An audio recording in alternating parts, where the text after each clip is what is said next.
இன்னைக்கு நீட் எழுத போன பிள்ளைங்க கிட்ட தாலிய கழட்டி வச்சுட்டு போ, மூக்குத்திய கழட்டி வச்சுட்டு போ, மெட்டிய கழட்டி வச்சுட்டு போன்னு இருக்காங்க. நீட் பரீட்சைக்கும் தாலிக்கும் என்ன சம்பந்தம் இருக்கு? நீட் பரீட்சைக்கும் மெட்டிக்கு என்ன சம்பந்தம் இருக்கு? நீட் பரீட்சைக்கும் மூக்குத்திக்கு என்ன சம்பந்தம் இருக்கு? நான் இன்னும் ஒரு படி மேல போய் சொல்றேன். இந்த பட்டன் போட்ட ஆடைகளை போட்டிருக்கோம்ல, கொஞ்சம் நல்லா கேட்டுக்கங்க. வேணும்னா டிவில போய் திரும்ப யூடியூப்ல பாத்தீங்கன்னா வரும். பட்டன் எல்லாம் கழட்டிட்டு தான் பரீட்சைக்குள்ள வரணும்னு பொம்பளை பிள்ளைங்களை சொல்றாங்க. பொம்பளை பிள்ளைங்க பிளேட வச்சு என்னென்னமோ கையில கொடுக்கறாங்க, அதெல்லாம் வச்சு பட்டனை கழட்டிட்டு இருக்காங்க, அறுத்துட்டு இருக்காங்க. இன்றைக்கு பார்த்த செய்தி பார்க்கிற போது அவ்வளவு கொதிப்பா இருக்கு. உங்க பட்டனுக்கும் நீட் பரீட்சைக்கு என்ன சம்பந்தம்? பெண்களுடைய ஆடைகள் இருக்கக்கூடிய பட்டனை கழட்டணும், அவங்களுடைய உள்ளாடைகள் எல்லாம் பார்க்கணும்னு சொன்னா நீங்கள் நடத்துவது தேர்வு கிடையாது, அப்பட்டமான அயோக்கியத்தனம், மோசடி. அருமை தோழர்களே, மழை வருது, இன்னைக்கே அவசியம் கூட்டம் நடத்தணுமா? புயல் அறிவிப்பு வருதுன்னு சொன்னாலும் அவசியம் இன்னைக்கு கூட்டம் நடத்தணுமா? இன்னைக்கு தமிழ்நாட்டு முதல்வருடைய பிறந்த நாளை கொண்டாடலனா என் நாளைக்கு கொண்டாட முடியாதா? பேச்சாளர்கள்ட்ட வேற தேதி வாங்கி கொண்டாட முடியாதா அப்படின்னு நீங்க யோசிக்கணும், கேள்வி கேட்கணும். ஏன்னா இந்த இயக்கம் திராவிடர் இயக்கம், தலைவர் தந்தை பெரியார் கேள்வி கேளுங்க அப்படின்னு நம்மளை பார்த்து சொல்லியிருக்காங்க. அப்படி கேள்வி கேட்கிற போது நமக்கு வர வேண்டிய அல்லது கிடைக்க வேண்டிய பதில் என்னன்னு கேட்டா, இந்த மழை மோசமானதுதான், புயல் கொடூரமானதுதான், இது எல்லாவற்றையும் விட இது எல்லாம் இயற்கை பேரிடர்கள். இந்தியாவிற்கு இருக்கக்கூடிய செயற்கை பேரிடர் பாசிச பிஜேபியும் ஆர்எஸ்எஸும். இந்த மழைக்கும் புயலுக்கும் பயந்து கொண்டு நாம் வீட்டில் இருந்தால் பிஜேபி அதனுடைய ஆக்டோபஸ் கரங்களை தமிழ்நாட்டில் எந்த நேரத்திலும் கைவிரிக்க காத்திருக்கிறது. அதனுடைய பாசிச வேரை வேரோடும் வேரடி மண்ணோடும் அறுப்பதற்கு தினந்தோறும் இது போன்ற கூட்டங்கள் நடைபெற்றுதான் ஆக வேண்டும். அந்த வகையில் தமிழ்நாட்டு முதல்வருக்கு பிறந்த நாள். நான் நிறைய கூட்டங்கள்ல பேசுறப்ப சொல்லுவேன், நிறைய பேர் முதல்வருக்கு பிறந்த நாள் வாழ்த்து சொல்ல முடியாது, திமுகவை திட்டுவோம், முதலமைச்சரை ரொம்ப ஆபாசமா பேசுவோம், அவதூறு பரப்புவோம்னு நிறைய பேர் இருக்காங்க. அது சில பேர் எப்படின்னா, காலையில் எழுந்திருக்கிறப்பவே திமுகவை திட்டிட்டே எழுந்தா அவங்களுக்கு கொஞ்சம் நல்லா இருக்கும்.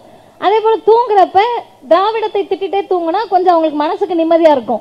அப்படி இருக்கவங்களுக்கு ஒரே ஒரு பதில் தான், மதிவதனி பேசுவதால் முதல்வருடைய புகழ் கூட போறது கிடையாது, சகோதரி திவ்யா அவர்கள் பேசுவதால் முதல்வருடைய புகழ் கூட போறது கிடையாது, நாம் எல்லோரும் சேர்ந்து வாழ்த்துவதால் அவருடைய புகழ் கூட போறது கிடையாது. காரணம், நீங்களும் நாமும் வாழ்த்தினாலும் வாழ்த்தாவிட்டாலும் இன்றைக்கு உலகம் போற்றக்கூடிய முதல்வராக அவர் இருக்கிறார். குறிப்பாக இன்றைக்கு நான் சொல்ல நினைத்த 5 செய்திகளில் முதல் செய்தி, கண்ணு கெட்டிய தூரம் வரை பெற்றோர்கள் உட்கார்ந்திருக்கீங்க, தாய்மார்கள் உட்கார்ந்திருக்கீங்க, என்னுடைய தந்தையின் வயதில் உட்கார்ந்திருக்கீங்க, அண்ணன்மாரெல்லாம் இருக்கீங்க. நீங்க தான் திமுக காரவங்க, உங்களுக்கு கலைஞரை பிடிக்கும், முதல்வரை பிடிக்கும், அண்ணன் உதயநிதியை பிடிக்கும், இதெல்லாம் ரெண்டாவது. அடிப்படையில நீங்க எல்லாரும் பெத்தவங்க, அதுக்கு அடுத்து தானே கட்சிக்காரவங்க. அப்ப பெத்தவங்களா உட்கார்ந்து இருக்கக்கூடிய இந்த அரங்கத்தில் நான் சொல்லுகிறேன், இந்த நிகழ்ச்சியில் சொல்லுகிறேன், பெற்றோர்களுக்கு எல்லாத்த விட முதல் முக்கியம் என்னன்னா உங்க பிள்ளைங்களா தான் இருப்பாங்க.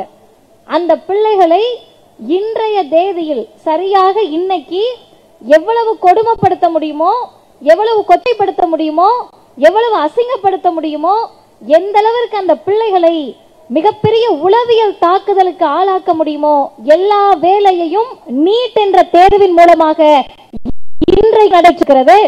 அருமை சகோதரிகளே, தாய்மார்களே, எனக்கு அடிப்படையில் பெரியாரியவாதி, திராவிடர் கழகத்தை சார்ந்த பொண்ணு. நான் இந்த மேடையில் அதை பேசலாம், இது ஒருபோதும் அவதூறாகவோ தவறாகவோ போய் முடியாது. ரொம்ப தெளிவாக என்னுடைய வார்த்தையை நான் பயன்படுத்துகிறேன். நான் திராவிடர் கழகத்தை சார்ந்த பெண், நான் பெரியாரியவாதி, பெரியார் கொள்கையை படித்தவள், அதன் மூலமாக வளர்ந்தவள். தாலியின் மீது எங்களுக்கு நம்பிக்கை கிடையாது. ஒரு திரைப்படத்தையோ ஒரு சீரியலையோ போட்டுட்டு எங்கடா தாலியை காணான்னு ஒரு மாசத்துக்கு அந்த தாலி சென்டிமெண்ட்டை வச்சு சீரியல் ஓட்டினாலும் அதை பார்த்து எங்க கண்ணெல்லாம் கலங்காது. 3 மணி நேரம் படத்தை நீங்க தாலி சென்டிமெண்ட்டை வச்சு எடுத்தாலும் எங்களுக்கு பதறாது. ஏன் அப்படின்னு கேட்டா, பெண்ணுக்கு தாலி என்றால் ஆணுக்கு எது அடையாளம் என்று கேட்டவர் தந்தை பெரியார். அந்த இயக்கத்துல நாங்க வந்திருக்கோம். இதே மாதிரி நீங்க இருக்கணும்னு சொல்ற உரிமை எனக்கு கிடையாது. இத சொல்றதுக்கு எனக்கு உரிமை இருக்கே தவிர இப்படிதான் நீங்க இருக்கணும்னு கட்டாயப்படுத்துவதற்கு எனக்கு எந்த உரிமையும் கிடையாது. அப்ப நான் உங்ககிட்ட அதை கட்டாயப்படுத்த முடியாதுல்ல. ஆனால் எங்களை பார்த்து, நம்மை பார்த்து, இந்த திராவிடர் இயக்கத்தை பார்த்து அந்தந்த பெண்களாக மனமு வந்து தாலியை அகற்றுகிற போது அத்தனை கேள்வி கேட்ட RSS இந்துத்துவ சங்க பரிவார் கூட்டம் இன்னைக்கு நீட் எழுத போன பிள்ளைங்க கிட்ட தாலியை கழட்டி வச்சுட்டு போ, மூக்குத்தியை கழட்டி வச்சுட்டு போ, மெட்டியை கழட்டி வச்சுட்டு போன்னு இருக்காங்க. அருமை சகோதரிகளே, இந்துக்களுக்கு எதிரான கட்சி திமுகன்னு சொல்றாங்களே, கொஞ்சம் யோசிச்சு பாருங்க. நீட் பரீட்சைக்கும் தாலிக்கும் என்ன சம்பந்தம் இருக்கு?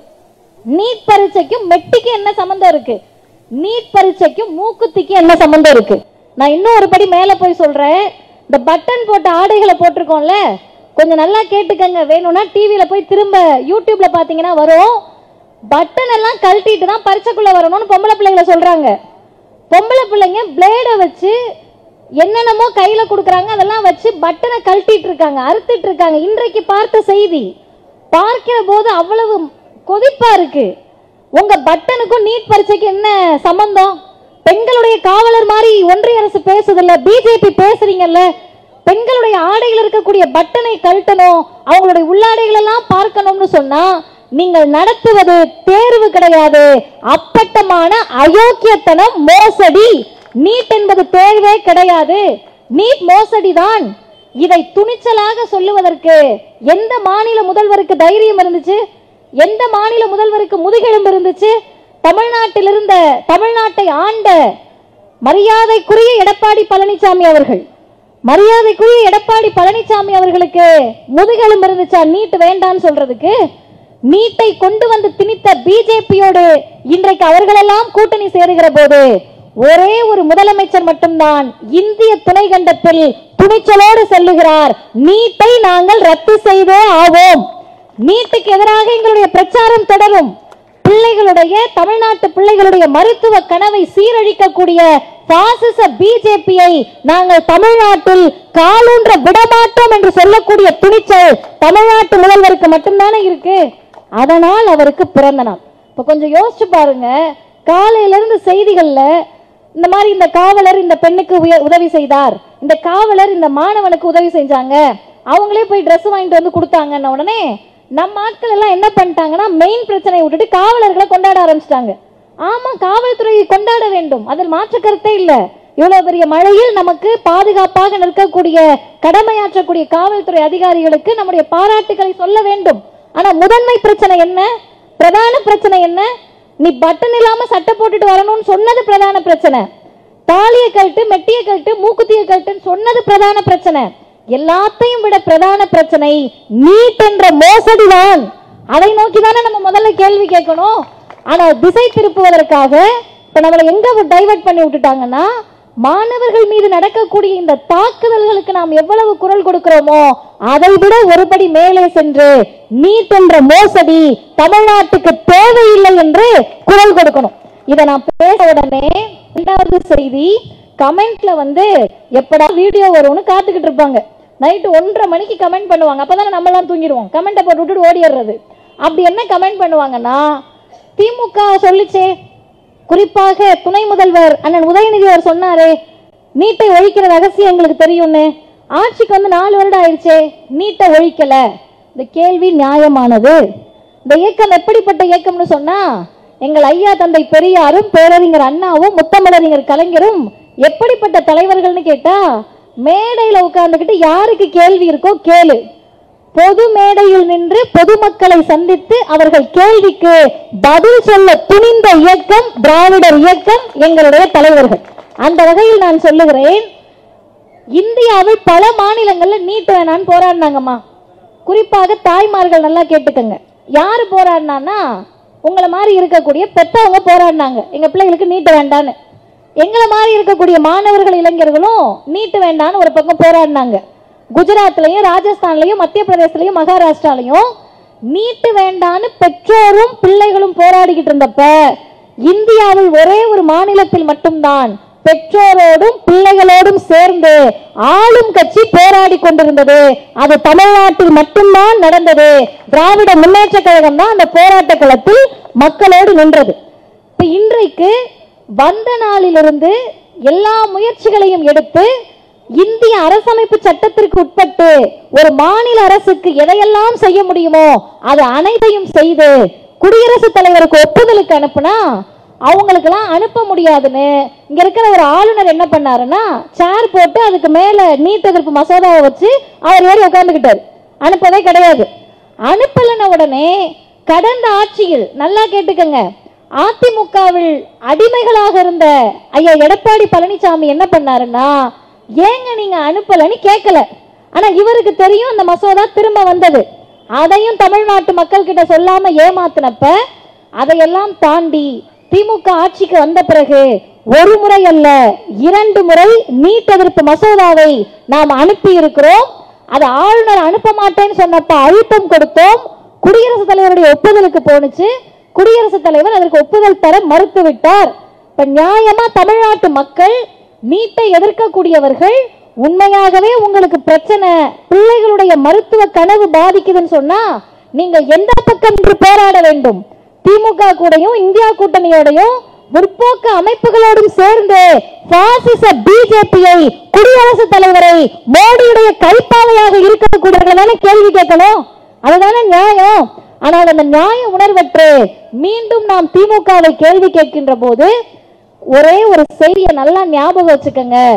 இவர்களுக்கு பிரச்சனை நீட் அல்ல, இவர்களுக்கு பிரச்சனை நம்ம புள்ள மருத்துவம் படிக்காங்கிறது இல்ல, இவங்களுக்கு பிரச்சனை நீட்ல நடக்க பித்தலாட்டம் இல்ல, இவங்களுக்கு இருக்கிற பிரச்சனை மோடி அல்ல, பிஜேபி அல்ல, தமிழ்நாடு திமுக ஆட்சியின் கீழ் இருப்பதுதான். 3வது செய்தி, சரிம்மா நீட்டுன்னு சொல்ற, எங்க பிள்ளைங்கன்னு சொல்ற, எங்க பிள்ளைதான் டாக்டருக்கு படிக்கலையே, எங்ககிட்ட அதுக்கு இதெல்லாம் சொல்லிக்கிட்டு இருக்க அப்படின்னு நீங்க கேட்கணும்லமா. உங்க எல்லா பிள்ளையும் டாக்டரா படிக்க போகுது இல்ல இல்லக்கா, சும்மா சொல்லுங்க.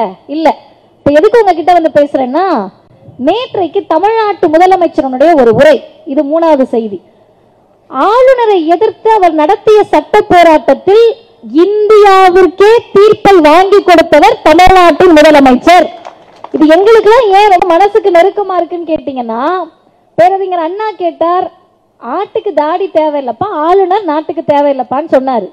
அண்ணா சொன்னதை, கலைஞர் முயற்சி செய்ததை தமிழ்நாட்டினுடைய முதலமைச்சர் சாதித்து காட்டி இருக்கிறார். ஆட்டுக்கு தாடி மாறிதான் ஆளுநர். அதை நாங்க சொல்லல, திக சொல்லல, மதிவதனி சொல்லல, திமுக சொல்லல, அமைச்சர் சொல்லல, இந்தியாவின் உச்சநீதிமன்றம் சொல்லுகிறது. மக்களால் தேர்ந்தெடுக்கப்பட்ட முதலமைச்சருக்கும் சட்டமன்றத்துக்கும் தான் அதிகாரம் இருக்கே தவிர கிண்டியில உட்கார்ந்திருக்க உனக்கு அதிகாரம் கிடையாது சொன்னது உச்சநீதிமன்றம். இப்ப என்ன ஆயிடுச்சுன்னு கேட்டீங்கன்னா, அந்த பதட்டத்துல ஐயோ பதவியெல்லாம் பறி போயிடுச்சே, பெருமையெல்லாம் பறி போயிடுச்சே, நம்ம ஏதோ பெரிய ஆள் மாதிரி உட்கார்ந்துகிட்டு போற இடத்துல எல்லாம் காலேஜ்லயும் ஸ்கூல்லையும் ஒரு ஆளுங்கட்சிக்கு எதிராக பேசிக்கிட்டு இருந்தோம். இப்ப நமக்கு அதிகாரம் இல்லைன்னு உச்சநீதிமன்றம் சொல்லிடுச்சேன்னு ஒரு வேதனையில இருக்கப்ப நேற்றைக்கு தமிழ்நாட்டின் முதலமைச்சருக்கு பாராட்டு விழா. அருமை தோழர்களே, சகோதரிகளே, நான் அடி ஆழத்திலிருந்து சொல்லுகிறேன், முதல்வருடைய சிறந்த 10 பேச்சுகளை தொகுத்தால் அதில் முதல் வரிசையில் நேற்றைக்கு அவர் மாணவர்கள் முன்னால் பேசிய அந்த பேச்சை அடுக்க வேண்டும். ரிப்பீட் மோட்ல கேட்டோம். நாங்க ஏன் கேட்டோம்னா, அதுல ஒரு 3 செய்தியை சொன்னாரு. ஆளுநர் ஏற்கனவே ஒரு பாவம் வெந்த புண்ணுல வேலை பார்க்கிற மாதிரி முதல்வர் சொல்லுகிறார் மாணவர்கள் கிட்ட, ஆஃப்டர் ஆல் ஒன்றிய அரசினுடைய ஏஜென்ட் நீ, உனக்கு எங்கள் மீது எந்த அதிகாரமும் கிடையாது. நாங்க சொல்லல, உச்சநீதிமன்றம் சொல்லுச்சு. நான் சொல்லல, உச்சநீதிமன்றம் சொல்லுச்சு. அப்ப முதல்வர் சொன்ன அந்த வார்த்தை, அருமை சகோதரர்களே, சகோதரிகளே, திராவிட முன்னேற்ற கழகத்தினுடைய உடன்பிறப்புகளே, 8 கோடி மக்களால் தேர்ந்தெடுக்கப்பட்ட முதலமைச்சருக்கு ஏன் அதிகாரம் வேணும்னு சொன்னா, 5 வருஷத்துல தேர்தல் வாக்குறுதியை திமுக நிறைவேற்றலன்னா நீங்க எல்லாம் போயிட்டு அவங்க கிட்ட தானே கேள்வி கேட்பீங்க. ஆளுநர் நடத்த விடல, அதனால நாங்க கிண்டி ராஜ்பவனுக்கு போறோம்னு போவோமா? இல்ல. இப்ப முதல்வர் சொன்னார், ஒரு ஆளுங்கட்சியாக மக்களுக்கு நான் நல்லது செய்யலாம் என்று நினைக்கின்ற போது அதை தடுத்து நிறுத்துவதற்கு ஆளுநருக்கு உரிமை கிடையாது என்று மீண்டும் நேற்று பதிவு செய்தார். இதெல்லாம் தாண்டி என் பிள்ளை மருத்துவம் படிக்க போதான்னு உங்ககிட்ட கேட்டேன்ல, அந்த கேள்விக்கு வாங்க. நான் ஒரு 10 நிமிடம் மட்டும் எடுத்துக்கிறேன். என் கண்ணுக்கு எட்டின தூரம் வரைக்கும் பெண்கள் அதிகமா இருக்கீங்க. அப்படி உட்கார்ந்துருக்கப்ப ஒரு பாப்பா ரெட்டை ஜடை போட்டு அப்படியே மறைகிறீங்கல்ல, நீங்களே தான். எத்தனாவது படிக்கிறீங்க? சும்மா கை தூக்குங்க. நீதான் பாப்பா, திரும்புறியே. 4ஆ? இப்படி நல்லா காட்டுறா, 2ன்ற 5ன்ற, இப்படி 7ஆ? 7ஆவது. அதுக்கு பின்னாடி ஒரு குழந்தை இருக்கு, எனக்கு சரியா தெரியல. அந்த பாப்பா எத்தனாவது படிக்கிறாங்க? குட்டி எத்தனாவது படிக்கிற? 6வது எங்க சத்தம் கேக்குது பாருங்க. 6வது 7வது. இங்க ஒரு தம்பி உட்கார்ந்துருக்கீங்களா நீங்க அந்த சிவப்பு சட்டை 10th மகிழ்ச்சி. இந்த இவரு ஒருத்தர் குட்டியா நீங்க தான் அண்ணா. உங்களுக்கு பக்கத்துல தின்னூறு வச்சிருக்கிய தம்பி அவரே தான். எத்தனாவது படிக்கிறான்னு கேட்டு சொல்லுங்கண்ணா. எத்தனாவது படிக்கிற? முறைக்கிறான். கை மட்டும் தூக்குடா தம்பி. 2வது சிறப்பு. அம்மா கொஞ்சம் இதை மட்டும் சீரியஸா கேட்டுக்கங்க. இது வரைக்கும் நான் பேசின எதை நீங்க கேட்கலனாலும் பரவாயில்ல. 2வது படிக்கிற குழந்தை, 7வது படிக்கிற குழந்தை, 6வது படிக்கிற பிள்ளை, அதுக்கு கடைசியில் 4, 3 எல்லாம் அரை டிக்கெட்டு கால் டிக்கெட்லாம் கூட உட்காந்துருக்கீங்க. தம்பி 10வது. இங்க இருக்கக்கூடிய நீங்க எல்லாருமே யாரை வேணாலும் போய் ரேண்டமா கேளுங்க. நான் பெட்டு கூட கட்டுறேன். நான் கேட்கிற கேள்விக்கு நீங்க எதிர்மறையா பதில் சொல்லிட்டா நான் இனிமேல் மேடை ஏறுவதை நிறுத்தி விடுகிறேன். என்ன கேள்வி? நான் இங்க இருக்க யாராவது ஒருத்தர் எம்பள 3வதுலயும் 5வதுலயும் 8வதுலயும் ஃபெயில் ஆயிட்டு அது பாட்டு தற்கொலை மாதிரி சுத்தட்டும் நினைக்கிற ஒரே ஒரு பெற்றவங்க கை தூக்கிட்டீங்கன்னா இன்றிலிருந்து நான் பேசுவதை மேடை ஏறுவதை நிறுத்தி விடுகிறேன். யாராவது இருக்கீங்களா? அப்படி யாருமா சொல்ல முடியும்? என் பிள்ளைக்கு ஃபெயில் ஆகட்டும், என் பிள்ளை பிஜேபி காரவங்க மாதிரி சுத்தட்டும், என் பிள்ளை ஆர்எஸ்எஸ் காரவங்க மாதிரி சுத்தட்டும், என் பிள்ளை கம்பையும் வேலையும் தூக்கிட்டு சண்டைக்கு போட்டோம், பிரச்சனைக்கு போட்டோம், கலவரத்துக்கு போகணும்னு யாராவது சொல்லுவோமா? யாரும் சொல்ல மாட்டோம். ஆனா என்ன தெரியுமா சொல்லுவோம்? தமிழ்நாடு பெற்றோர்கள் என்ன தெரியுமா சொல்லுவாங்க? நான் ஏறக்கூடிய மேல் எல்லாவற்றிலும் துணிச்சலோடு சொல்றேன், நான் படிக்கல, என் பிள்ளைய நிறைய படிக்க வச்சிடணும்னு சொல்லக்கூடியவர்கள் தமிழ்நாட்டு பெற்றோர்கள். அந்த கனவு, அந்த ஆசைக்கு என்ன தெரியுமா காரணம்? தாத்தா படிச்சிருக்க மாட்டாருமா, பாட்டி படிச்சிருக்காது, அம்மா படிச்சிருக்க மாட்டாங்க, அப்பா படிச்சிருக்க மாட்டாரு. வந்து இந்த பிள்ளை என்ன பண்ணோம்னா முதல் தலைமுறை அப்பா அம்மா படிக்காதவங்க கிட்ட கணக்கு புக்குக்கு 50 ரூபா வேணும்னு கேட்கும். அடுத்த நாள் வந்து மேக்ஸ் புக்குக்கு 50 ரூபா வேணும்னு கேட்கும். இந்த அம்மாவுக்கும் அப்பாவுக்கும் கிராமத்தில் இருக்கவங்களுக்கு மேக்ஸும் கணக்கும் ஒன்றுன்னு தெரிஞ்சவங்கள இப்பதான் இருக்கும். இதுக்கு முன்னாடி தலைமுறையில இல்ல. சயின்ஸ் புக்குக்கு 100 ரூபாய் கொடுணும், அடுத்த நாள் வந்து அறிவியல் புக்குக்கு 100 ரூபாய் கொடுணும், கொடுத்து விடுவாங்க. ஒருவேளை அந்த உண்மை தெரிய வந்தால் கூட பிள்ளை படிப்புக்கு தானையா கேக்குதுன்னு கொடுப்பாங்க. அப்படி படிப்புக்கு தானையா கேக்குதுன்னு கொடுக்குறோம்ல. இங்க உட்கார்ந்துருக்க நீங்க எல்லாரும் பெரிய மிட்டா மிராசுதாரா? சைதாப்பேட்டையில நாங்கெல்லாம் உழைச்சு அப்படியே பெரிய அம்பானியா மாதிரி வீடு வாங்க போறோம்னு ஆசையில உட்காந்துருக்கோமா? ஆடி கார் வாங்கணும், பென்ஸ் வாங்கணும் நம்ம ஆசையா? பிரதமர் மோடியுடைய ஆட்சியில நம்ம அதெல்லாம் வாங்கிட முடியுமா? அவ்வளவு வரி கட்டி அழுத பிறகு நம்ம காசை சேர்த்து வச்சிட முடியுமா? முடியாது. இப்ப எதுக்கு வேலைக்கு போறீங்க, எதுக்கு உழைக்கிறீங்கன்னு கேட்டா உங்க எல்லாருடைய பதில் என்னவா இருக்கும்னா, பையனோ பிள்ளையோ படிச்சுக்கிட்டு இருக்காங்க, ஃபீஸ் கட்டணும், அதுக்காக நாங்க வேலை பார்க்கிறோம்னு சொல்லுவீங்க. அப்படி ஒருவருத்தருடைய பெற்றோருடைய கனவில் மண்ணை அள்ளி போடக்கூடிய திட்டத்திற்கு பெயர் புதிய கல்விக் கொள்கை. அதை கொண்டு வந்தது பாசிச பிஜேபியும் பிரதமர் மோடியும் அமித்ஷாவும். இதை கொண்டு வந்துட்டு அவங்க என்ன சொன்னாங்கன்னா, நான் எத்தனாவது படிக்கிறேன்னு கேட்டேன்ல, 2வதுன்னு சொல்லாம கூட இருக்கவங்க எல்லாம் பார்த்தாருல, அவருக்கு அடுத்த வருஷம் 3வதுல பொது தேர்வு பப்ளிக் எக்ஸாம். அவங்கிட்ட நான் போய் தம்பி உனக்கு அடுத்த வருஷம் அக்கா பப்ளிக் எக்ஸாம் வைக்க போறேன்னா மேடை நல்லா பேசிட்டு இருந்தேக்கா, உனக்கு என்ன ஆச்சுன்னு பாப்பானா மாட்டானா? ஏன் சொல்றேன்னா, என்னுடைய அக்கா பொண்ணு 7 வயசு ஆகுது, 2வது. இப்போ நீங்க வந்தீங்கன்னா எங்க வீட்டில் பார்க்கலாம். நான் எனக்கு எல்லா கூட்டத்திலையும் சொல்லுவேங்க, நான் கூச்சப்படுறதுக்கே இல்லை. உங்க பொண்ணு வயசு, உங்க தங்கச்சி வயசு எனக்கு. இங்க இருக்க எல்லாருமே எனக்கு அப்பா அம்மா பாட்டி தாத்தா சித்தப்பா என்ன மறுநாள் வச்சுக்கோங்க. அப்படிதான். அப்படி இருக்க நீங்க அந்த பிள்ளைங்களுக்கு அவசரத்துக்கு அவங்களுக்கு ரெஸ்ட் ரூம் வந்தா கூட போக தெரியாத வயசு. உண்மையா இல்லையா? துணிமணி நீங்க தான் மாட்டி விடணும், ஸ்கூல் யூனிஃபார்ம் நீங்க தான் மாட்டி விடணும், சோறு நீங்க தான் ஊட்டி விடணும், பேனா பிடிக்க நீங்க தான் கற்றுக் கொடுக்கணும், படிக்க நீங்க தான் உட்காந்து சொல்லி கொடுக்கணும். இத்தனையும் சொல்லி கொடுத்த ஆசையா நீங்க அனுப்புனீங்கன்னா 3வதுல நான் பப்ளிக் எக்ஸாம் வைப்பேன், உன் புள்ள மார்க் எடுக்கலன்னா ஃபெயில் ஆக்குவேன், 5வதுல பப்ளிக் எக்ஸாம் வைப்பேன் ஃபெயில் ஆக்குவேன், 8வதுல பப்ளிக் எக்ஸாம் வைப்பேன் ஃபெயில் ஆக்குவேன். இப்போ நீங்கள்லாம் என்னை பார்த்து கேட்கணும், ஏன் என் பிள்ளை பாஸ் ஆகாதா, ஃபெயில் தான் ஆகுமா? நீ எப்படி அப்படி சொல்லலாம்? அப்போ தமிழ்நாட்டுடைய கல்வி சிஸ்டம் நல்லா இல்லையா?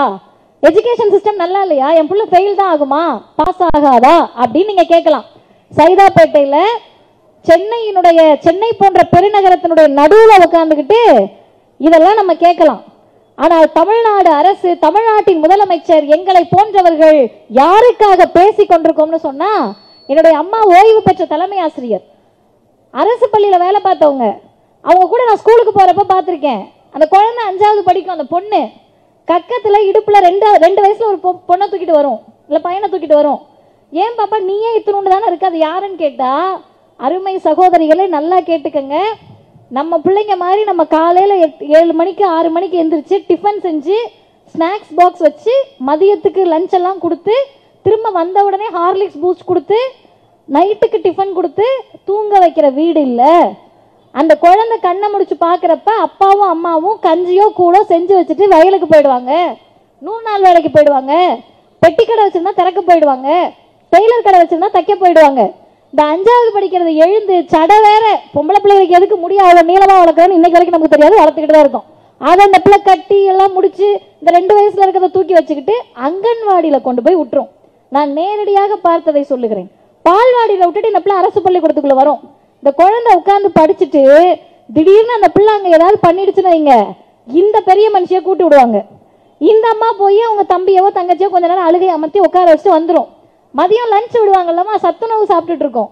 இந்த பிள்ளை சத்துணவு வாங்கி சாப்பிட்றதுக்கு முன்னாடி அதோட தங்கச்சியோ தம்பியோ பார்த்துட்டு அது சாப்பிட்டுருச்சா தூங்க வச்சுட்டாங்களான்னு பார்த்துட்டு வரும். சாயங்காலம் ஸ்கூல் முடிஞ்சோன்னா அந்த குழந்தைய தூக்கிட்டு வீட்டுக்கு போனா, வண்டியாம்மா இந்தாம்மா கையில் ஃபோன் வச்சுக்க, யூடியூப் பார்த்துட்டே ஸ்நாக்ஸ் சாப்பிடு அப்படின்னு கொடுக்குற குடும்பங்கள் இல்லை. ஏழை எளிய மக்கள், விளிம்பு நிலை மக்கள், உழைக்கக்கூடிய மக்கள், பிற்படுத்தப்பட்ட மிகவும் பிற்படுத்தப்பட்ட பட்டியலின பழங்குடியின மக்கள் என்ன பண்ணிட்டு இருப்பாங்கன்னா அந்த ஊர்களில் வந்திருக்க மாட்டாங்க வீட்டுக்கே. இந்த குழந்தை ஸ்கூல் விட்டு போய் உட்காந்து சில நேரம் ஹோம்ஒர்க் பண்ணும், சில நேரம் பண்ணுன்னு சொல்றதுக்கே ஆள் இருக்க மாட்டாங்க, தெருவில் விளையாடுங்க, தூக்கம் வந்துடும், போய் அசதியில் தூங்கிடும். அப்பா அம்மா அதுக்கு பிறகு வந்து பார்க்குறப்ப பிள்ளைங்க தூங்கிட்டு இருக்கும். இப்படி இருக்கக்கூடிய குழந்தைங்களுக்கு, வீட்டில் படிக்க வைக்க ஆள் இல்லாத குழந்தைகளுக்கு படிப்பின் அருமையை, படிப்பினுடைய முக்கியத்துவத்தை நுகராத கிராமப்புற ஏழை மாணவர்களுக்கு முதல் தலைமுறையாக தடுமாறி அரசு பள்ளியில் படிக்கக்கூடிய குழந்தைகளுக்கு 3வது 5வது 8வதுல பொதுத்தேர்வுன்னு சொல்லி ஒரு கல்வி திட்டம் வந்தால் உலகத்தில் அதை விட கடைந்தெடுத்த அயோக்கியத்தனம் எதுவும் இருக்க முடியாது. அதை பிஜேபி கொண்டு வரப்ப ஏன் முதல்வரை கொண்டாடுகிறோம்? அக்கா திவ்யா அவர்கள் அழகாக சொன்னார்கள், எங்களுக்கு எந்த எதிர்பார்ப்பும் கிடையாது. நான் எல்லா மேடைகளிலும் சொல்லுவேன், எங்களுக்கு எந்த எதிர்பார்ப்பும் கிடையாது. பின்ன எதுக்கு முதல்வரை கொண்டாடணும்னா, உச்சி முகர்ந்து இந்த ஒரு காரணத்திற்காகவே நாங்கள் வாழ்நாள் முழுவதும் கொண்டாடுவோம். புதிய கல்விக் கொள்கையை தமிழ்நாடு ஒருபோதும் ஏற்றுக்கொள்ளாது என்று சொன்ன முதல்வர் முத்துவேல் கருணாநிதி ஸ்டாலின் அவருக்கு பிறந்த நாள் நிகழ்ச்சி. சரி, இதை ஏத்துக்கல விடுங்க. ஏத்துக்கலன்னு சொன்னா ஒன்றிய அரசு விட்டுருமா? அவங்க எவ்வளவு பெரிய ஆளுங்க. நீங்க ஆஃப்டர் ஆல் ஒரு மாநிலம், நாங்க எவ்வளவு பெரிய ஆளு. 140 கோடி மக்களுக்கு நீங்கள் பிரதமர். எங்களை விட பண பலம் உங்கள்கிட்ட அதிகமா இருக்கு, எங்களை விட எம்பி உங்ககிட்ட அதிகமா இருக்காங்க, எங்களை விட பொருளாதாரம் உங்ககிட்ட அதிகமா இருக்கு, எங்களை விட வேற வலிமை உங்கள்கிட்ட அதிகமா இருக்கு. உங்ககிட்ட எது அதிகமாக இருந்தாலும் சரி, எங்கள் முதல்வரிடத்தில், தமிழ்நாட்டு மக்களிடத்தில் சுயமரியாதை ரொம்ப அதிகமா இருக்கு. அதனால நீ 2152 கோடி ரூபாயை கொடுக்கலன்னா ஒன்னும் பிரச்சனை கிடையாது. இல்ல இல்ல, நீங்க இந்திய ஏத்துக்கிட்டா 5 கோடி தரோம், இந்திய ஏத்துக்கிட்டு தான் 10 கோடி வாங்கணும்னாலும் எங்களுக்கு தேவையில்லை, நானே அந்த 2000 கோடி ரூபாயை ஒதுக்குகிறேன் என்று தமிழ்நாட்டின் முதலமைச்சர் ஒதுக்கி இருக்கிறார். நேற்றைக்கு பேசுகிற போது முதல்வர் அந்த செய்தியுடன் சொன்னார், அருமை செல்வங்களே படிச்சிருங்கன்னாரு. யாராவது வந்து இந்த யூடியூப்பை வச்சுக்கிட்டு காலேஜ்ல பேச கூப்பிட்டாங்கன்னா போய் பெட்டி கடை வச்சு பொழைச்சுக்கன்னு வாங்க. அப்படி பெட்டி கடை வச்சுக்கன்னு பொழைச்சுக்கன்றாங்களா, அவங்கள யார் தெரியுமா? 4 தலைமுறையாக படித்த குடும்பத்தை சார்ந்தவர்கள். ஆரியருக்கே உரிய அந்த எல்லா வாய்ப்பையும் பயன்படுத்தி படித்து பட்டம் பெற்ற பாண்டிய வகையராக்கள் பள்ளிக்கூடத்திலையும் கல்லூரியிலையும் போய் பெட்டி கடை வச்சுக்க பொழைச்சுக்கலான்னு சொல்லுவாங்க. ஆனா மறந்துடாதீங்க, பெட்டி கடை வச்சா காசு வரும் இல்லைன்னு சொல்லல. முதல்வர் சொல்லுகிறார், யூடியூப்ல சம்பாதிக்கலாம். எவ்வளவு அப்டேட்டடா இருக்காரு பாருங்க. இன்ஸ்டால சம்பாதிக்கலாம், எல்லாத்துலயும் சம்பாதிக்கலாம். ஆனால் எல்லாவற்றிற்கும் அடிப்படை கல்விதான். அதனுடைய அர்த்தம் என்ன தெரியுமா? நான் ரொம்ப சிம்பிளா சொல்றேன். 2000 ஆண்டு காலமாக படிக்கல, கோவிலுக்குள்ள வளைய முடியல, தெருவுக்குள்ள வர முடியல, செருப்பு போட முடியல, ஜாதி இழிவை சுமந்து நின்ற அந்த சமூகத்திற்கு உலக நாடுகள் எல்லாம் படி, உனக்கு காசு கிடைக்கும் நாங்க. உலக நாடுகள்லாம் படிச்சா பொருளாதாரத்துல வளரலாம் நாங்க. இந்தியாவில் பல மாநிலங்கள்ல படிச்சனா உன்னை வளர்த்துக்கலாம் நாங்க. தமிழ்நாடு மட்டும்தான் சொன்னது, படிப்பா காசு சம்பாதிக்க இல்ல, சுயமரியாதை பெறுவதற்கு படின்னு சொன்ன மாநிலம் தமிழ்நாடு. தலைவர் தந்தை பெரியார். படி பகுத்தறிவு வளரும்னு சொன்னவர் பேரறிஞர் அண்ணா. பகுத்தறிவும் படிப்பும் இரண்டுமே என் பிள்ளைகளுக்கு தேவை என்று சொன்னவர் முத்தமிழறிஞர் கலைஞர். அந்த வழியில் தமிழ்நாட்டின் முதலமைச்சர் சொல்றாரு, ஸ்கூலுக்குள்ள வந்துகிட்டு பகுத்தறிவை தாண்டி நீங்க ஒன்னும் பேசக்கூடாது, நீங்க நிறைய பேர் நினைக்கலாம் கருப்பு சட்டையை போட்டுட்டு பகுத்தறிவு பேசணும்னு சொல்றீங்க. கலர் சட்டை போட்டிருக்கவங்க தாங்க முதல் பகுத்தறிவு பேசணும். நாங்க பகுத்தறிவு பேசினாலும் பிரச்சனை இல்லை. எங்க அக்காமார்கள் தான் பகுத்தறிவு பேசணும்.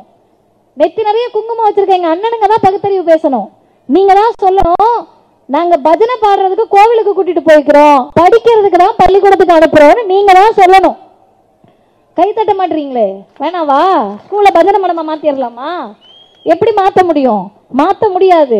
எது எது எங்க கற்றுக் கொடுக்க வேணுமோ அங்கதான் கற்றுக் கொடுக்க முடியும். அதை தீகா மேடையில பேசலாம், நான் பேசலாம், எங்கள் கழக தலைவர் ஐயா ஆசிரியர் பேசலாம். ஆனால் தமிழ்நாட்டின் முதலமைச்சர், இந்தியாவில் ஒரு முதலமைச்சர் துணிச்சலோடு சொல்லுகிறார், 2 விஷயம் தான் பள்ளிக்கூடத்தில் இருக்கணும். ஒன்னு சயின்டிபிக் அப்ரோச், இன்னொன்னு சோசியல் ஜஸ்டிஸ். அறிவியல் மனப்பான்மையும் சமூக நீதி தான் பள்ளிக்கூடத்தில் இருக்கணும். எதுக்கு? இங்க உட்கார்ந்துருக்காங்களா ஒரு பாட்டிமா, அந்த பாட்டியம்மா என்ன இப்ப என்னவா இருக்கும்னா 5 செய்தி இருந்துச்சு, 4 முடிச்சிருச்சு, இன்னும் 1 என்னன்னு இருக்கும். பின்னாடி இருக்க அக்காக்கு கரெக்டா இந்த பிள்ளை பேசுறப்பதான் மழை நிக்கணுமா, சும்மாவே ரொம்ப நேரம் பேசுமேன்னு இருக்கும். அண்ணனுங்களுக்கு கவலை கிடையாது. அவங்க அமைச்சர் போனோன்னு தான் நீங்க போவீங்க. நீங்க போனோடனே வீட்டுல எங்க அக்கா எல்லாம் செஞ்சு வச்சிருப்பாங்க, உங்களுக்கு எந்த கவலையும் கிடையாது. அதனால பிரச்சனை இல்லை. இன்னும் ஒரு 2 செய்தியோட முடிச்சிடுறேன். அப்படி உட்கார்ந்துருக்க அந்த பாட்டி அம்மா கிட்ட போய் நீ எல்லாம் படிக்க கூடாதுமா, பொம்பளை பிள்ளை படிச்சா ஓடி போயிடும், அவர் சொன்னார் இவர் சொன்னார், அது சொன்னது இது சொன்னதுன்னு சொன்னா சரி சரின்னு தலையாட்டிக்குவாங்க. கொஞ்சம் பின்னாடி அந்த கருப்பு ஷால் போட்டுட்டு ரொம்ப நேரமா கை தட்டிட்டு இருக்க அந்த பொண்ணு மட்டும்தான் பின்னாடி உட்காந்து, அந்த பொண்ணு கிட்ட யாராவது போய் மா நீ எல்லாம் படிக்க கூடாது, தர்மத்தில் இருக்கிறது, மனுவில் இருக்கிறது, சாஸ்திரத்தில் இருக்குன்னு சொன்னா ஏன்பா அது பாட்டு இருந்துட்டு போதுப்பா, நான் படிக்க போறேன்பான்னு சொல்லிடும். அடுத்த தலைமுறை கிட்ட நீங்க போய் நீ எல்லாம் பிறப்பால் பெண் படிக்க கூடாதுன்னு சொன்னா உங்களையும் சேர்த்து சொன்னவரையும் சேர்த்து எதுல அந்த பிள்ளைங்க அடிக்கும்னு தெரியாது. நான் வெளிப்படையாக சொல்லுகிறேன், கல்விதான் எங்களுக்கான ஆயுதம், கல்வி மட்டும்தான் எங்களுக்கான ஆயுதம். அந்த கல்வியை பறிப்பதற்கோ எங்களிடத்திலிருந்து பிடுங்குவதற்கோ மோடி அல்ல, மோடியின் தாத்தா ராஜகோபாலாச்சாரியார் வந்தபோதே விரட்டி எடுத்த மாநிலம் தமிழ்நாடு, தலைவர் தந்தை பெரியார். அதற்கு பிறகு ஒரு முதல்வர் துணிச்சலாக சொன்னார், கட்டை விரலோ தலையோ இந்நாளில் காணிக்கையாக எவனம் கேட்டால் பட்டை உரியும் சுடுகாட்டில் அவன் கட்டை வேகும் என்று முத்தமிழறிஞர் கலைஞர் சொன்னார். அந்த உணர்வு எதுக்கு வருது? ஏன் மதிவதனிக்கு வீதி வீதியா போய் படிச்சிரு முதல்வர் சொல்றாரு கேளு, புதுமை பெண் திட்டம் இருக்கு, தமிழ் புதல்வன் திட்டம் இருக்கு, நான் முதல்வன் திட்டம் இருக்குன்னு எதுக்கு பேசணும்? ஏன் படிச்சு முடிச்ச பிறகு உங்க பிள்ளைங்க எல்லாம் வந்து இந்த இயக்கம் தான் நம்மளை படிக்க வச்சுச்சு சொல்ல மாட்டாங்களே? பெரியாருக்கு இந்த சமூகம் நன்றியோடு இருக்கிறதா? தலைவர் கலைஞருக்கு இந்த சமூகம் நன்றியோடு இருக்கிறதா?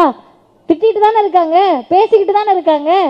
அதையும் மீறி நேற்றைக்கு முதல்வர் சொல்லுகிறார், அப்படியே புல்லரிக்கிற மாதிரி சொன்னாரு, படிப்பது மட்டும்தான் உங்கள் வேலை, மற்ற அனைத்தையும் இந்த அரசு பார்த்து கொள்ளும். என்ன பண்ணிட போறாங்க? நான் இன்னும் சொல்றேனே, உட்கார்ந்திருந்த மாணவர்கள் எல்லாம் 18+, முதல் தலைமுறை. பல நடிகர்களுக்கு அந்த பிள்ளைங்க எல்லாம் ரசிகர்களா இருப்பாங்க. நம்ம ஓட்டு போட்டா நடிகருக்கு ஓட்டு போடணுன்ற மனநிலையில உட்கார்ந்த பிள்ளை எல்லாம் இருந்திருக்கும். அவருக்கு அடுத்த முறை ஆட்சியை பற்றிய கவலையை விட அடுத்த தலைமுறையை பற்றிய கவலை இந்த இயக்கத்திற்கும் முதல்வருக்கும் அதிகமாக இருக்கிறது. நேற்றைக்கு பேசிய போது இந்த 2 செய்திகளோடு நான் நிறைவு செய்கிறேன். எங்கள் கழக தலைவர் ஆசிரியர் சொன்னார், இந்த முதல்வரை பாருங்கள், அவருக்கு எதை பற்றியும் கவலை இல்லை, அடுத்த தலைமுறையை பற்றி மட்டுமே கவலைப்பட்டு கொண்டிருக்கிறார். அந்த உணர்வோடு சொல்லுகிறேன். இறுதி செய்தி, அருமை தோழர்களே, திமுகவின் மீது யாரோ தூரத்தில் நிற்கிறவங்களுக்கு காழ்ப்புணர்ச்சி இருக்கலாம், பின்னாடி நின்று யாராவது கேட்டுட்டு இருந்தாங்கன்னா உங்களுக்கு எரிச்சல் இருக்கலாம். அதிமுகவுக்கும் பிஜேபிக்கும் புதுசு புதுசா வர்றவங்க போறவங்க யாரா வேணா இருக்கட்டும், லெட்டர் பேடு கூட இருக்காது, அது ஒரு கட்சி, அவங்களுக்கு ஒரு கோபம் இருக்கலாம். வந்த உடனே உங்க அஜெண்டா என்னப்பா? திமுக ஒழிக்கணும், இந்த நல்லது செய்யறது, படிப்பை பத்தி, வேலை, அதெல்லாம் இல்லைங்க, திமுக ஒழிக்கணுங்க. சரி ஒழிச்சுட்டு போ. திமுகவை ஒழிப்பேன் என்று சொன்னால் அதனுடைய அர்த்தம் தமிழ்நாட்டின் முதலமைச்சர் இந்த அரசு கொண்டு வந்த கலைஞர் மகளிர் உரிமை தொகையை ஒழிக்க போகிறார்கள் அர்த்தம். இந்த அரசு கொண்டு வந்த புதுமை பெண் திட்டத்தை ஒழிக்க நினைக்கிறார்கள் அர்த்தம். இந்த அரசு கொண்டு வந்த தமிழ் புதல்வன் திட்டத்தை ஒழிக்க நினைக்கிறாங்கன்னு அர்த்தம். இந்த அரசு கொண்டு வந்த நான் முதல்வன் திட்டத்தை ஒழிக்க நினைக்கிறாங்கன்னு அர்த்தம். திமுகவை, இந்த திராவிட முன்னேற்ற கழக அரசை, தமிழ்நாடு அரசை இல்லாமல் ஆக்குவேன் என்று சொல்லுவதற்கு அர்த்தம் உங்கள் பிள்ளைகளுடைய கல்வியை நாசமாக்க போறோம்னு அர்த்தம். இளைஞர்களுக்கு வேலை வாய்ப்பு இல்லாம வச்சிருக்க போறோம்னு அர்த்தம். பிஜேபிக்கும் ஆர்எஸ்எஸ்க்கும் சாமரம் வீச போறோம்னு அர்த்தம். இந்த எல்லா அர்த்தமும் புரிந்துதான் தமிழ்நாட்டின் முதலமைச்சர் சொன்னார், சட்டமன்றத்திற்குள் சொன்னார், எங்கள் ஆட்சி அப்படி ரொம்ப ஸ்மூத்தா போல. இன்னும் நான் சொல்றேனே, திமுக ஆட்சிக்கு வருகிற போதெல்லாம் ஒண்ணு நடக்கும். ஏதாவது பெருசா சாதிச்சிருப்பாங்க, ஒரு நாள் கூட அதை கொண்டாட முடியாது. அன்னைக்கு மதியமே அதை விட ஒரு பெரிய பிரச்சனை எடுத்துட்டு வந்து எதிர்க்கட்சிகளும் பிஜேபி வாசல்ல நின்றுவாங்க. ஆனால் அவர்கள் செய்த சாதனையை இருட்டடிப்பு செய்வார்கள். அத்தனையும் நடக்கின்ற போது முதல்வர் துணிச்சலோடு சொல்றாரு, எங்க தலைக்கு மேல பாம்பு, கீழே நரி, எட்டி குளிச்சரலானா அகழி, தாண்டியறலானா கோட்டை சுவர். எப்படி மேல நரி, கீழே பாம்பு, கீழே நரி, அகழி, கோட்டை சுவர். எப்படிங்க இதனால உங்களுக்கு ஆட்சியை நடத்த முடியலையான்னு கேட்டா, இல்லை, இது அனைத்தையும் தாண்டி திராவிட மாடல் அரசு வெற்றிகரமாக நடைபெறும். அந்த துணிச்சல் எதற்காக என்று சொன்னால், அடுத்த முறை ஆட்சிக்கு வருவார்களா இல்லையா என்ற சந்தேகம்லாம் இல்ல. 2026 திராவிட முன்னேற்ற கழக ஆட்சி, தமிழ்நாட்டினுடைய முதல்வராக முத்துவேல் கருணாநிதி ஸ்டாலின் இருப்பார் அப்படின்னு எந்த தைரியத்துல சொல்றோம்னா, எங்களை போன்ற இளையவர்கள் தேர்தல் பிரச்சாரம் பண்ண போறோம்னு வச்சுக்கோங்க. அதிமுகவுக்கு யாராவது தேர்தல் பிரச்சாரம் பண்ண போறாங்கன்னு வச்சுக்கோங்க, எதை வச்சு தேர்தல் பிரச்சாரம் பண்ணுவாங்க தெரியல. நான் கல்லூரியில கேட்பேன், இந்த கல்லூரி பசங்க கிட்ட பேசுறப்ப, கூகுளை பார்க்காம எடப்பாடி பழனிசாமி கொண்டு வந்த 5 திட்டத்தை மட்டும் சொல்லிட்டீங்கன்னா 1000 ரூபான்னு பெட்டு கட்டுவேன். முதல்வர் கொண்டு வந்த திட்டத்தை சொல்லலைன்னா 1000 ரூபான்னு பெட்டு கட்டுவேன். ஏன்னு கேட்டா, இங்க இருக்க ரேண்டமா யாரோ ஒருத்தரை பிடிச்சு கேட்டீங்கன்னா கூட, தமிழ்நாடு அரசு இந்த 4 ஆண்டு காலத்தில் கொண்டு வந்திருக்கக்கூடிய திட்டத்தை பட்டியலிட்டு சாமானிய மக்கள் சொல்ல முடியும். அப்ப இவர்கள் வென்று விடுவார்கள் என்று சொல்லுவது அவர்கள் மீதோ எங்கள் மீதோ இருக்கக்கூடிய நம்பிக்கையில் அல்ல, தமிழ்நாட்டு மக்களின் மீது இருக்கக்கூடிய நம்பிக்கையில். அந்த வகையில் அருமை தோழர்களே, இந்த முதல்வருடைய கரத்தை ஏன் இறுக பற்றிக் கொள்கிறோம் என்று சொன்னால், சனாதனமும் பாசிசமும் காவி அரசியலும் கலவர அரசியலும் சிறுபான்மையினர் மக்களுக்கு எதிரான அரசியலும் ஜாதிய மதவாத போக்குகளை அதிகமாக பரப்பிவிட்டு தமிழ்நாட்டு இளைஞர்கள் மாணவர்களுடைய கல்வி கனவை, வேலை வாய்ப்பை, சுயமரியாதையை, பகுத்தறிவை சீண்டிவிடலாம், இல்லாமல் ஆக்கிவிடலாம் என்று நினைக்கின்ற போது, என் பதவி பறிபோனாலும் பரவாயில்லை, இது எதையும் அனுமதிக்க மாட்டேன் என்று சொன்ன முத்துவேல் கருணாநிதி ஸ்டாலின் அவர்களுக்கு உங்கள் அனைவரின் சார்பிலும் பிறந்த நாள் வாழ்த்துக்களை தெரிவித்து, மிக அருமையான நிகழ்வுகளை ஏற்பாடு செய்த அண்ணன் கிருஷ்ணகுமார் அவர்களுக்கும், அமைச்சர் அவர்களுக்கும், அருமை சகோதரி திவ்யா அவர்களுக்கும் நன்றியை தெரிவித்து விடைபெறுகிறேன். வாய்ப்புக்கு நன்றி, வணக்கம்.